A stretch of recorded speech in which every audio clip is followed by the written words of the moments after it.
Hello friends, welcome to Garbhit IAS. Garbhit IAS पर आप सभी का बहुत बहुत स्वागत है। आज हम बात करने जा रहे हैं 4 और 5 जनवरी के करंट अफेयर्स की। तो दोनों ही दिन में आईएएस एग्ज़ाम के पॉइंट ऑफ व्यू से न्यूज़ में ज़्यादा कुछ नहीं था।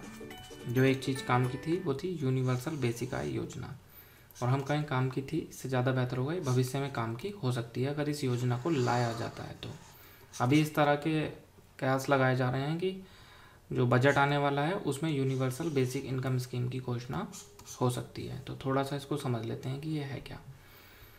तो अगर ये स्कीम आती है तो इस स्कीम के तहत देश के हर नागरिक को हर महीने आमदनी के तौर पर एक तयशुदा रकम मिलेगी। जिस तरह से अभी आप देखते हैं कि बेरोजगारी भत्ता कुछ दिया जाता है, तो उस तरह से देश के प्रत्येक नागरिक को उनके अकाउंट में हर महीने 500 रुपये या 1000 रुपये जो भी गवर्नमेंट तय करती है उस तरह का कुछ दिया जाएगा अगर इस योजना को लाया जाता है। और यह भी कहा जा रहा है कि अगर गवर्नमेंट सबके लिए इस योजना को नहीं लाती है तो कम से कम ज़रूरतमंद लोगों के लिए यह स्कीम लागू कर सकती है जिनके पास कमाई का कोई जरिया नहीं है। ये सब कहा किसने है? तो लंदन यूनिवर्सिटी के प्रोफेसर हैं, नाम है गाय स्टैंडिंग। तो उन्होंने ये पूरा का पूरा जो प्रस्ताव है यूनिवर्सल बेसिक आय योजना की ड्राफ्टिंग है उसको तैयार किया है। और उन्होंने कहा है कि वर्तमान सरकार मध्य प्रदेश की एक पंचायत में पायलट प्रोजेक्ट के तौर पर इस स्कीम पर काम कर चुकी है और वहाँ उसके नतीजे जो हैं वो बेहद सकारात्मक रहे हैं। प्रोफेसर गाय का ये भी कहना है कि यूनिवर्सल बेसिक इनकम स्कीम पर जो भी रिसर्च किए गए हैं या जो पायलट प्रोजेक्ट के तौर पर उसको चलाया गया था उसको इकोनॉमिक सर्वे में शामिल किया गया है। और नीति आयोग के उपाध्यक्ष अरविंद पनगड़िया जी से उनकी बात हो चुकी है। तो उन्होंने अपने इंटरव्यू में जब उनसे कुछ प्रश्न पूछे गए तो उनके क्या आंसर दिए उनको भी एक बार जल्दी से देख लेते हैं। उनसे पूछा गया कि स्कीम के तहत किसे फ़ायदा मिले और किसको ना मिले, कि मतलब कि ज़रूरतमंद लोगों को मिले या पूरी जनसंख्या को मिले। तो उन्होंने कहा कि यह योजना तभी सफल हो सकती है जब अमीर गरीब का भेद किए बिना हर नागरिक को खास इनकम हर महीने मिले। अगर इसमें भेद किया गया तो फिर स्कीम अपने मूल रूप में नहीं रहेगी और इससे करप्शन बढ़ेगा। और उन्होंने ये भी कहा कि सभी को आधार नंबर से जोड़कर ये लाभ मिलना चाहिए। जब उनसे पूछा गया क्या सरकार के लिए इसके पास पर्याप्त मात्रा में फंड है, तो इसके आंसर में वहाँ हमको एक फैक्ट मिलेगा बहुत अच्छा जो आगे काम आ सकता है, उसको देखते हैं। इसके आंसर में उन्होंने कहा कि अगर स्कीम को पूरे देश में लागू किया जाता है तो जीडीपी का 3 से 4% खर्चा आएगा, जबकि अभी कुल जीडीपी का 4 से 5% सरकार सब्सिडी के रूप में दे देती है। तो एक ये लाइन आप ध्यान रखेंगे कि जीडीपी का 4 से 5% जो है वो सरकार सब्सिडी के रूप में खर्च करती है। आगे कहीं भी आंसर में आप इसको लिख सकते हैं। और उन्होंने आगे कहा कि अगर इस योजना को लागू किया जाता है तो 3 से 4% का खर्चा आएगा, और फिर ये जो सब्सिडी आप 4 से 5% जीडीपी का खर्च करते हो उसको चरणबद्ध तरीके से धीरे धीरे कम किया जा सकता है। और उन्होंने ये भी कहा कि कुछ बड़े प्रोजेक्ट होते हैं उन पर अलग से सरचार्ज लगा के भी इसके लिए फ़ंड को जुटाया जा सकता है। जब उनसे पूछा गया कि जो मध्य प्रदेश में या दिल्ली के किसी इलाके में जो पायलट प्रोजेक्ट चलाया गया है उसके क्या नतीजे रहे हैं, तब उन्होंने जवाब दिया कि उन्होंने 2010 से 16 के बीच में इस स्कीम को पायलट प्रोजेक्ट के तौर पर चलाया। जो पुरुष और महिला थे उनको 500 रुपये प्रति महीने के हिसाब से दिए गए और बच्चों को 150 रुपये प्रति महीने के हिसाब से। इन 5 सालों में इनमें से अधिकतर ने स्कीम का लाभ मिलने के बाद अपनी आय बढ़ा दी। आय बढ़ाने का मतलब नहीं कि वो उनको अगर 2000 मिल रहे थे तो 500 मिलने लगे, 2500 गए, आय बढ़ गई। अगर उनको 2000 रुपये कहीं से वो कमाते थे और 500 रुपये उनको यहाँ से मिलने लगे तो उन्होंने अपनी ये जो 2000 वाली आय थी इसको बढ़ा दिया। फॉर एग्जांपल जैसे 3000 कर दिया। जब उनसे पूछा गया कि इस तरह की स्कीम से लोगों में कुछ ना करने की प्रेरणा मिलेगी जब उनको सब कुछ बैठे बैठाए मिलने लगेगा, तो उन्होंने कहा ये केवल एक गलत धारणा है और ये एक पूर्वाग्रह है। दरअसल जब पायलट प्रोजेक्ट के तौर पर इस स्कीम को लागू किया गया तो देखा गया कि लोगों ने इस इंसेंटिव से अपनी इनकम को और बढ़ाया और गरीबों को गारंटी मिली तो उन्होंने खुद को अपग्रेड किया और उससे अधिक कमाने की प्रेरणा उनको मिली। तो ऐसा माना जाता है कि उससे कुछ ना करने की प्रेरणा मिलती है, तो ऐसा नहीं है। जब उनको थोड़ा मिल जाता है तब उनको और अधिक कमाने की प्रेरणा इससे मिलती है। तो अगर सरकार आम बजट में इस योजना की घोषणा करती है तो ये काफ़ी काम की हो सकती है। दूसरी news chief justice of India से रिलेटेड थी। ये हम पहले ही बता चुके हैं कि जगदीश सिंह खेर को भारत का प्रधान न्यायाधीश बनाया गया है। तो ये सब आप पॉलिटी में जानते ही हैं कि इनको जो शपथ है वो राष्ट्रपति दिलाएंगे। तो ये सब हमारे ज़्यादा काम का नहीं है।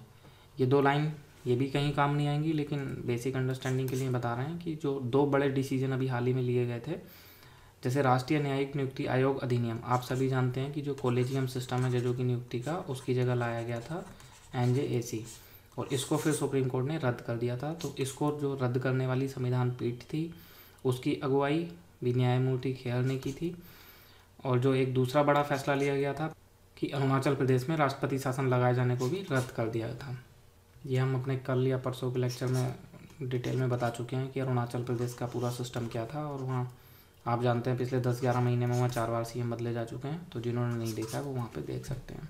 नेक्स्ट न्यूज़ एक झारखंड की जो कोयला माइन है उससे संबंधित थी। आपने देखा कि किस तरह से वहाँ पे एक दुर्घटना हुई और 18 लोगों की मौत गई। तो गवर्नमेंट ने उसका सिक्योरिटी ऑडिट कराया है, और ना केवल उसका बल्कि जितनी भी माइंस हैं उन सबका सिक्योरिटी ऑडिट कराया जाएगा। और इस सिक्योरिटी ऑडिट में बाहरी विशेषज्ञों की भी मदद ली जाएगी। तो हो सकता है ये आपको कहीं पे काम आ जाए। एक न्यूज़ विदेशी अंशदान नियमन अधिनियम से संबंधित थी।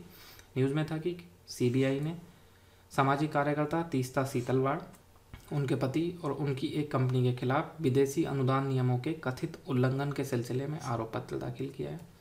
जांच एजेंसी ने 2015 में सीतलवाड़ और अन्य के खिलाफ मामला दर्ज किया था। उन पर, इसको आप ध्यान से पढ़ लेना, उन पर गृह मंत्रालय की पूर्व अनुमति के बिना विदेशों से अनुदान लेकर विदेशी अंशदान नियमन अधिनियम का उल्लंघन करने का आरोप है।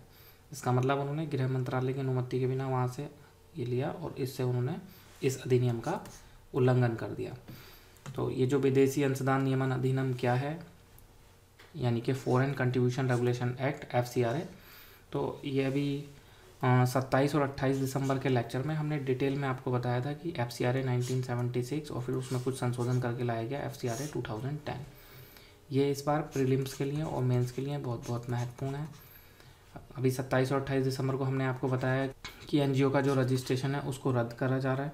तो वो भी FCRA एक्ट के तहत कि वो विदेश से चंदा लेते हैं और फिर राष्ट्र विरोधी गतिविधियों में शामिल होते हैं।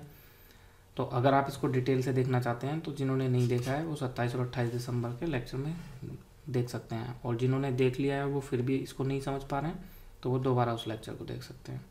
ये क्या हमने 2 दिन पहले आपको बताया था कि उत्तर प्रदेश में मुलायम सिंह और अखिलेश यादव के गुट के में चुनाव चिन्ह को लेकर अब झगड़ा है कि चुनाव चिन्ह साइकिल किसको मिलेगा।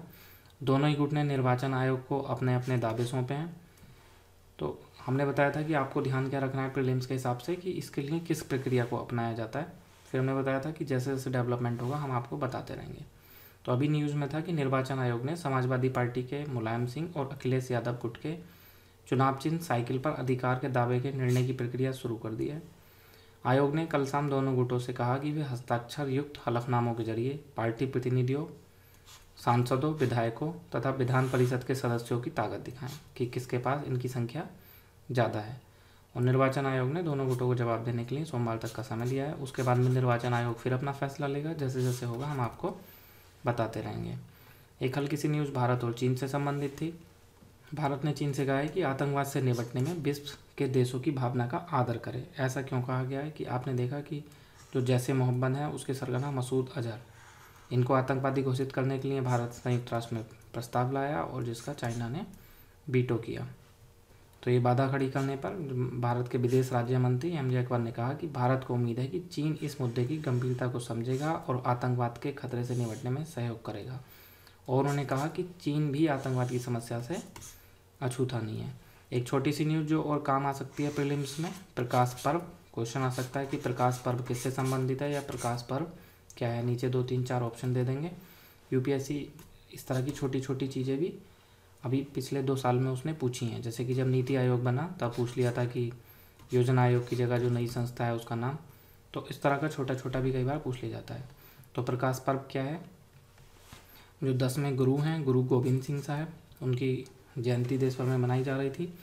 तो उनका जो जन्मदिन है उसी को प्रकाश पर्व के रूप में मनाया जाता है। तो बस आपके लिए इतना काम आएगा कि जो प्रकाश पर्व है वो गुरु गोविंद सिंह साहब की जन्म दिवस को प्रकाश पर्व के रूप में मनाया जाता है। बाकी कहाँ मनाया गया और कैसे, ये सब आपके काम का नहीं है। Next news national knowledge network से संबंधित थी। ये चीज़ आपको काम आ सकती है प्रीलिम्स में भी और मेंस में भी। देखते हैं न्यूज़ में क्या था। ये 3 लाइन न्यूज़ में थी कि राष्ट्रपति प्रणब मुखर्जी आज राष्ट्रपति भवन से राज्यपालों और केंद्र शासित प्रदेशों के उपराज्यपालों को वीडियो कॉन्फ्रेंसिंग के जरिए नववर्ष की शुभकामनाएं देंगे। न्यूज़ में था कि यह संदेश नेशनल नॉलेज नेटवर्क मंच के माध्यम से भेजा जाएगा। फिर था कि NKN परियोजना भारतीय नेटवर्क को मजबूत बनाने के उद्देश्य से बनाई गई है ताकि देश में सुरक्षित और विश्वसनीय संपर्क सुविधाएं विकसित कराई जा सकें। तो प्रीलिम्स में कोई क्वेश्चन पूछा जा सकता है कि जो नेशनल नॉलेज नेटवर्क है किससे संबंधित है, तो वो सब तो समझ लेते हैं एक बार कि ये जो नेशनल नॉलेज नेटवर्क है ये है क्या। तो ये है क्या, एक तो आप ये ध्यान रख लेंगे कि देश में सुरक्षित और विश्वसनीय संपर्क सुविधाएं उपलब्ध कराना इसका एक उद्देश्य है। इसका मतलब क्या है कि जो भी सरकारी कर्मचारी हैं अभी वो भी हमारी तरह, जैसे हम ये सब यूज़ करते हैं जीमेल, याहू, ये सब इलेक्ट्रॉनिक मेल हैं और ये सब प्राइवेट हैं। तो इन्हीं प्राइवेट का अभी तक हमारे जो सरकारी ऑफिसर हैं वो भी इन्हीं का यूज़ करते हैं। तो उनको खतरा रहता है, साइबर सिक्योरिटी जो थ्रेट हैं वो रहते हैं। तो उनसे बचने के लिए उनको एक नया प्लेटफॉर्म प्रोवाइड कराना, ये इसका उद्देश्य था।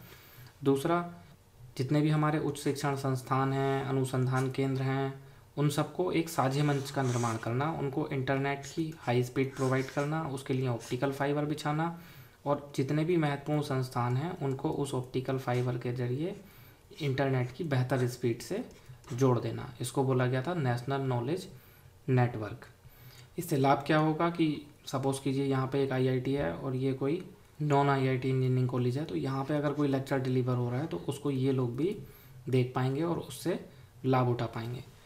तो नंबर 1 इसमें क्या था कि देश में सुरक्षित और विश्वसनीय संपर्क सुविधाओं को विकसित करना। दूसरा, सबको तकनीक का लाभ उपलब्ध कराना। उच्च कोटि के शिक्षण संस्थान जो हैं, जो इस तरह के प्लेटफॉर्म हैं, उनको आपस में जोड़ना। और ये लाइन भी अगर आपको लिखी मिल जाए कि एक कॉमन इन्फॉर्मेशन हाईवे प्रोवाइड कराना, तो ये। और प्रीलिम्स में क्या काम आ सकता है कि इस योजना के लिए जो नोडल मंत्रालय है वो है मानव संसाधन विकास मंत्रालय। तो इतनी बातें आप ध्यान रखेंगे इसमें तो काम चल जाएगा। और आप देख रहे हैं कि 5 राज्यों में विधानसभा चुनाव आने वाले हैं, तो उसकी घोषणा हो चुकी है। तो उसके बाद में जो न्यूज़पेपर में किस तरह की बातें चर्चा में हैं, तो जो विपक्षी दल हैं उन्होंने कहा है कि इस चुनाव से ठीक पहले संसद में बजट लाना, उस पर उन्होंने आपत्ति जाहिर की है। क्योंकि ये आप सभी देख रहे हैं अभी ऊपर की यूनिवर्सल बेसिक आय योजना अगर लाई जाती है और सबको ये घोषणा कर दी जाती है चुनाव से ठीक पहले कि उनको 1000 रुपये महीना या 500 रुपये महीना उनके अकाउंट में मिलेगा, तो इससे जो चुनाव की दशा और दिशा है वो बदल सकती है। तो इन सब ने अपनी आपत्ति दर्ज की है निर्वाचन आयोग में। तो निर्वाचन आयोग बजट पर अपनी कानूनी राय ले रहा है। वहीं भाजपा का क्या स्टैंड है? भाजपा का कहना है कि बजट एक संवैधानिक कार्य है और इसे चुनाव से नहीं जोड़ा जाना चाहिए। लेकिन आप सभी जानते हैं कि जो बजट का समय है उसमें भी परिवर्तन अभी लाया गया है। इसको लगभग 1 महीना पहले किया गया है। एक और जो चीज़ काम की हो सकती है वो ये कि निर्वाचन आयोग उम्मीदवारों को अलग से खाता खुलवाकर 20,000 रुपये से अधिक का भुगतान चेक से करना होगा, जिससे कि जो चुनाव प्रक्रिया के दौरान जो खर्चे होते हैं उनमें पारदर्शिता लाई जा सके। तो आज के लिए दोस्तों इतना ही। अब मिलते हैं 6 जनवरी के करंट अफेयर्स में। गर्भिता से जुड़ने के लिए आप सभी का धन्यवाद।